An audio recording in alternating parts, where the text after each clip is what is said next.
आधी रात का दस्तक।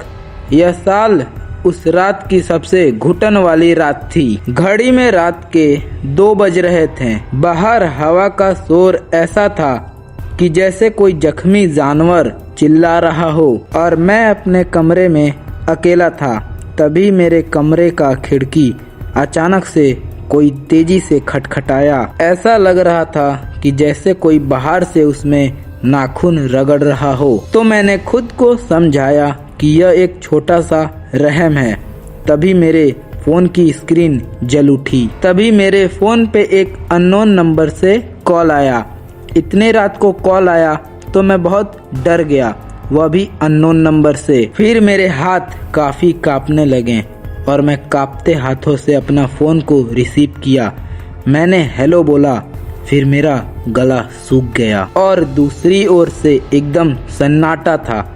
एक ऐसा सन्नाटा जिसमें से एक भारी आवाज सुनाई दे रही हो। फिर थोड़ी देर बाद एक ठंडी सी फटी हुई आवाज आई कि तुम दरवाजा क्यों नहीं खोल रहे हो। इतना ही बोलकर अपने आप कॉल कट गया। मेरा शरीर अंदर से पूरा पसीना पसीना हो चुका था। मेरा कमरा तो पूरा अंदर से बंद था।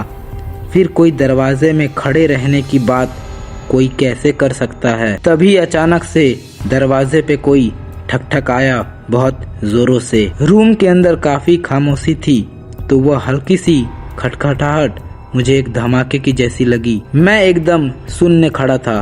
फिर मैं थोड़ा हिम्मत जुटाया और दरवाजे के होल में से झांका तो बाहर कोई भी नहीं था, बस अंधेरा, गलियारा और सुनसान सड़कें। मैंने राहत की सांस ली ही थी, तभी मेरा फोन दोबारा से बजा। वही नंबर था जो पहले बार आया था। फिर मैंने फोन अपने कान से लगाया, पर इस बार मैं कुछ नहीं बोला। फिर फोन के उधर से एक धीमी डरावनी आवाज आई कि तुम गलत देख रहे हो, मैं बाहर हूँ ही नहीं। यह सुन के मेरे पैरों के नीचे से जमीन खिसक गई। फिर उसी समय मुझे अपने गले के पीछे एक बर्फीली सांस की महसूस हुई, जैसे कि कोई मेरे पीछे खड़ा होकर मेरे कानों में एक फूंक से हवा दे रहा हो धीमे धीमे। फिर मेरे हाथ से मेरा मोबाइल छूट के नीचे गिर गया। मोबाइल जैसे ही नीचे गिरा, वैसे उसमें से रोशनी पड़ी सामने वाले आईना पर। मेरी चीख निकल गई। आईने में मेरा शरीर तो दिख रहा था, पर मेरे पीछे एक धुंधला सा परछाई भी दिख रहा था और उसके गले में एक सड़ा हुआ फंदा लटका था और उसकी आंखें बाहर की ओर निकली थी। तभी मेरे कान के पास फिर वही आवाज गूंजी, क्या मैं अब तुम्हें दिख रहा हूँ? फिर मैं पागलों की तरह घर से बाहर भागा और मैं जब अगली सुबह मकान मालिक से वह नंबर के बारे में पूछा तो मकान मालिक का चेहरा एकदम से पीला पड़ गया। फिर मकान मालिक बोले, पिछले साल यहाँ पे एक किराएदार आया था, वह यही घर में पंखे से लटक कर फांसी लगा लिया। फिर पुलिस सब आई थी। पुलिस सब उसका छानबीन करने लगी तो उसके फोन में से एक मैसेज निकला जो कि वह किसी को भेजने वाला था। वो ड्राफ्ट में था मैसेज। मैं अंदर आ गया हूँ। आज भी करीबन 2 बजे मेरा फोन बजता है। मैं कॉल तो नहीं उठाता हूँ, पर मेरे स्क्रीन पे एक मैसेज फ्लैश करता है कि आज दरवाजा तुम खोल देना। अब कई सालों बीत गए। मैं वहाँ का घर छोड़ दिया, यहाँ तक अपना फोन बदल दिया, सिम कार्ड भी बदल दिया। मुझे लगा कि मैं अब वह साए से पीछा छोड़ा चुका हूँ और अब मैं एक अलग देश में रहता हूँ अपने पत्नी के साथ और एक मेरा छोटा बच्चा है उसके साथ। पर आज की रात समय भी वही थी और तारीख भी वही थी और रात के करीबन 2 बजने वाले थे और मैं गहरी नींद में था। तभी मेरे बेटे की कमरे से किसी के चलने की आवाज आई। फिर मेरी आंख खुली।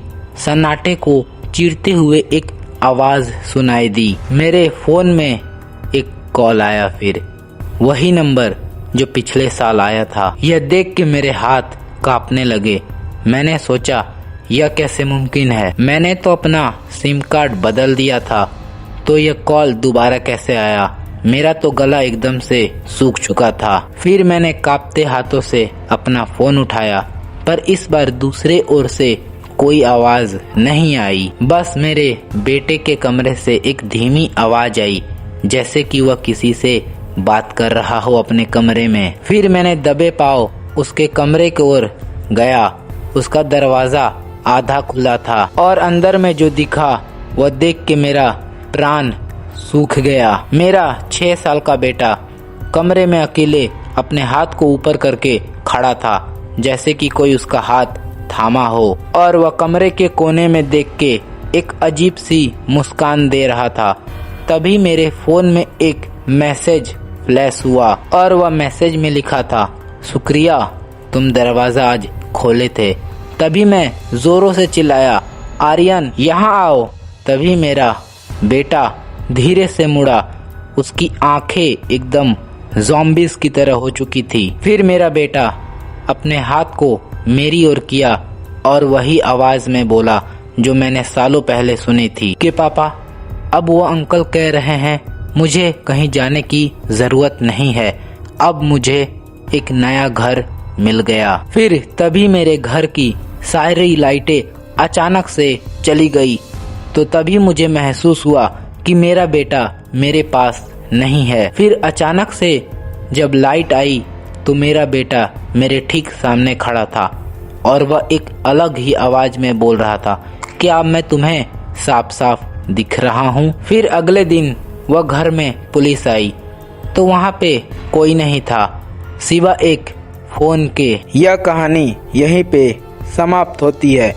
अगर आप लोग चाहते हैं कि ऐसी कहानी आप लोग के पास पहुँचे तो मेरे चैनल को अभी से सब्सक्राइब कर लें।